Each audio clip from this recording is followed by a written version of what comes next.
Good morning everyone সকলোকে সুপ্ৰভাত জনাই মোৰ নতুন এটা ভিডিঅ'লৈ স্বাগতম জনালোঁ। আশা কৰোঁ আপোনালোক একদম ভালে আছে। তো এয়া মৰ্ণিং 7টা বজাৰ ভিডিঅ'। চ' আমি এতিয়া বাবুক লৈ স্কুল গৈ আছোঁ আৰু ৰাস্তাতে যিহেতু হনুমান মন্দিৰ আছে, চ' মন্দিৰত সোমাই অকণমান দৰ্শন কৰিলোঁ, ধূপ চাকি জ্বলালোঁ। তো আজিৰ পৰা বাবুৰ এনুৱেল এক্সাম ষ্টাৰ্ট হৈছে, চ' অকণমান বাবুকো ধূপ ধূনা কৰি লৈ যাওঁ বুলি মন্দিৰত সোমালোঁ।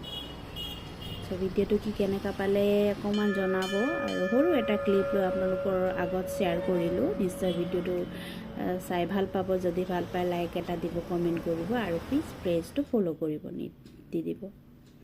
চ' বাবু ভগৱানৰ ওচৰত সেৱা কৰিলে যাতে এক্সামটো ভাল হয়। এয়া আজিৰ পৰা বাবুৰ এনুৱেল এক্সাম ষ্টাৰ্ট হৈছে।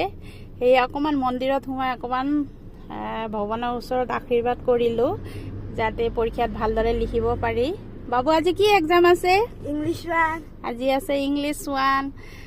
চ' আপোনালোকে সকলোৱে আশীৰ্বাদ কৰিব যাতে বাবুৰ এক্সাম ভাল হয়। আৰু বাবু best of luck. Thank you. Okay.